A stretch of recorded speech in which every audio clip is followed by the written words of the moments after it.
ବର୍ଦ୍ଧମାନକ ନାମରେ ଜଣେ ବଣିକ ଥିଲେ। ସେ ବ୍ୟବସାୟ ବାଣିଜ୍ୟ ପାଇଁ ଦେଶ ବିଦେଶ ଘୁରି ବୁଲୁଥିଲେ। ଶଗଡ଼ ଟାଣିବା ପାଇଁ ତାଙ୍କର 2ଟି ହୃଷ୍ଟପୃଷ୍ଟ ବଳଦ ଥିଲେ। ବଳଦ 2ଟିକୁ ବର୍ଦ୍ଧମାନକ ଖୁବ୍ ଭଲ ପାଉଥିଲେ ଏବଂ ବଳଦ 2ଟିର ଖୁବ୍ ଯତ୍ନ ନେଉଥିଲେ।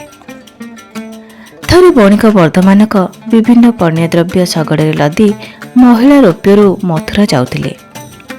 ଦିନ ପରେ ଦିନ ସେ ଚାଲିଥାନ୍ତି, କିନ୍ତୁ ରାସ୍ତା ସରୁନଥାଏ। ଦିନେ ଯମୁନା ନଦୀର ଧାରରେ କାଦୁଆ ରାସ୍ତାରେ ଶଗଡ଼ ନେଉଯାଉଥିବା ସମୟରେ ଗୋଟିଏ ବଳଦର ଗୋଡ଼ ମକଚି ହୋଇଯିବାରୁ ବଳଦଟି ପଡ଼ିଗଲା। ଯେତେ ଚେଷ୍ଟା କଲେ ବି ବଳଦଟିକୁ ଉଠାଇବା ସମ୍ଭବ ହେଲା ନାହିଁ। ବର୍ଦ୍ଧମାନକ ତାଙ୍କର ପ୍ରିୟ ବଳଦର ସେବା ଯତ୍ନ ପାଇଁ ସେହି ସ୍ଥାନରେ 3 ଦିନ 3 ରାତି ଅଟକି ରହିଲେ। ସାଙ୍ଗରେ ଥିବା ଅନୁଚର ବର୍ଗ ତାଙ୍କୁ କହିଲେ ଯେ ସାମାନ୍ୟ ଗୋଟିଏ ବଳଦ ପାଇଁ ଏତେ ସମୟ ନଷ୍ଟ କରିବା ଉଚିତ ନୁହେଁ। ବର୍ଦ୍ଧମାନକ ଚିନ୍ତା କଲେ, ସତେ ତ ସାମାନ୍ୟ ଗୋଟିଏ ବଳଦ ପାଇଁ ବ୍ୟବସାୟ ବାଣିଜ୍ୟରେ କ୍ଷତି କରିବା ଉଚିତ ନୁହେଁ। ତେଣୁ ଆହତ ବଳଦଟିର ଦେଖାଶୁଣା କରିବା ପାଇଁ ସେଠାରେ କେତେଜଣ ଲୋକଙ୍କୁ ରଖି ସେ ତାଙ୍କର ଗନ୍ତବ୍ୟ ପଥରେ ଚାଲିଲେ। ବଣିକ ବର୍ଦ୍ଧମାନକ ସେଠାରୁ ଯାଉ ନ ଯାଉଣୁ ବଳଦର ଯତ୍ନ ପାଇଁ ନିଯୁକ୍ତ ଲୋକମାନେ ଚିନ୍ତା କଲେ, ଗୋଟିଏ ବଳଦ ପାଇଁ ଯମୁନାର ଏହି ନିର୍ଜନ କୂଳରେ ବସି ରହିବା ଉଚିତ ନୁହେଁ। ତା ଛଡ଼ା ଏହି ନିର୍ଜନ ବଣରେ ହିଂସ୍ର ଜନ୍ତୁ ଯେ ନାହାନ୍ତି କିଏ ବା ଜାଣେ। ତେଣୁ ସେଠାରେ ରହିବା ନିରାପଦ ନୁହେଁ ମନେକରି ସେମାନେ ବଳଦଟିକୁ ଛାଡ଼ି ପଳାଇଗଲେ। ବିଚରା ହତଭାଗ୍ୟ ବଳଦଟି ସେଠାରେ ଏକୁଟିଆ ଅସହାୟ ଓ ଆହତ ଅବସ୍ଥାରେ ନିଜ ଭାଗ୍ୟକୁ ଆଦରି ପଡ଼ି ରହିଲା। 5-7 ଦିନ ଏପରି କଟିଗଲା। ଯମୁନା କୂଳର ନିର୍ମଳ ବାୟୁ ଓ ପୁଷ୍ଟିକର କଞ୍ଚା ଘାସ ଖାଇ ବଳଦଟି ଠିଆ ହେଲା ଏବଂ ଛୋଟେଇ ଛୋଟେଇ ଚାଲିଲା। କ୍ରମେ ବଳଦଟା ସୁସ୍ଥ ହେଲା। ଆସ୍ତେ ଆସ୍ତେ ତାର ମକଚି ଯାଇଥିବା ଗୋଡ଼ଟି ଭଲ ହୋଇଗଲା। ବିନ୍ଧା ଛିଟିକା ବନ୍ଦ ହୋଇଗଲା। ବଳଦଟି ଖାଇ ପିଇ ବେଶ୍ ହୃଷ୍ଟପୁଷ୍ଟ ହୋଇ ଡଉଲ ଡାଉଲ ଦେଖାଗଲା। ବଳଦଟି ନିଜ ଦେଶକୁ ଫେରିବାର ରାସ୍ତା ଜାଣିନଥିଲା। ଏଣେ ପୁଣି ପ୍ରଚୁର ପୁଷ୍ଟିକର କଞ୍ଚା ଘାସର ଲୋଭ। ସେ ସେହିଠାରେ ହିଁ ରହିଗଲା। ବଳଦଟି ଦିନ ବେଳା ଯମୁନାର କୂଳେ କୂଳେ ଘାସ ଖାଇ ବୁଲୁଥାଏ। ମଝିରେ ମଝିରେ ଭୀଷଣ ଗର୍ଜନ କରୁଥାଏ। ବଳଦଟିର ଭୀଷଣ ଗର୍ଜନର ପ୍ରତିଧ୍ୱନିରେ ବଣ ପାହାଡ଼ କମ୍ପି ଉଠୁଥାଏ। ରାତି ହେଲେ ପାହାଡ଼ ତଳ ଗଛ ମୂଳେ ବଳଦଟି ଶୋଇଯାଉଥାଏ।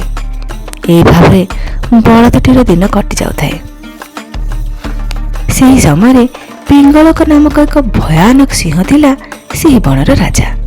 ଦିନେ ରାଜା ପିଙ୍ଗଳକ ତାର ପାତ୍ର ମନ୍ତ୍ରୀ ଓ ଅନୁଚର ବର୍ଗ ଦ୍ୱାରା ପରିବେଷ୍ଟିତ ହୋଇ ଶିକାର ପାଇଁ ବାହାରିଲା। ଶିକାର ପାଇଁ ଏଣେ ତେଣେ ବୁଲି ବୁଲି ପିଙ୍ଗଳକକୁ ଭୀଷଣ ଶୋଷ ହେଲା।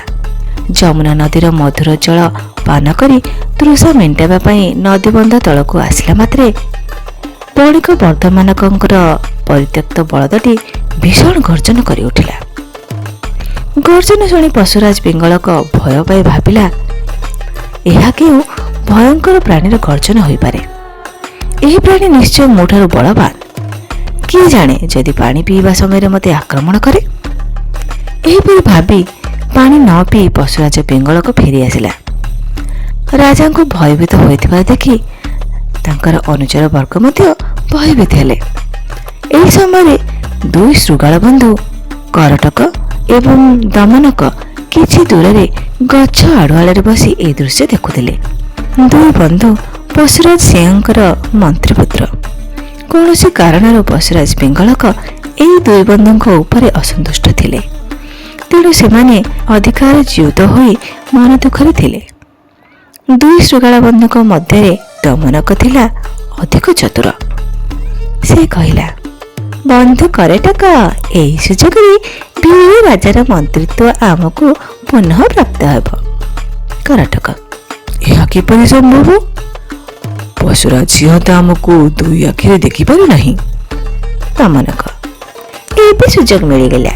ରାଜା ଭୟଭୀତ, ମନ୍ତ୍ରୀମାନେ ତ ଅତ୍ୟଧିକ। ଏବେ ଯଦି ମୁଁ ରାଜାଙ୍କର ଭୟର କାରଣ ଦୂର କରିପାରିବି, ତେବେ ମନ୍ତ୍ରିତ୍ୱ ମୋର ହାତ ମୁଠାରେ। କରଟକ, ଦେଖ ବନ୍ଧୁ, ଅବ୍ୟାପାରରେ ବ୍ୟାପାର କର ନାହିଁ, ସେଥିରେ ବିପଦ। ବେଶୀ ଚାଲାକ ହୋଇ ସେହି ଚପଳ ମାଙ୍କଡ଼ର ଅବସ୍ଥା ନହେଲେ ହେଲା।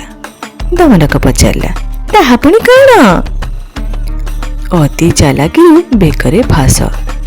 ଗଳ୍ପଟି କରଟକ ଦମନକକୁ ଶୁଣାଇଲା।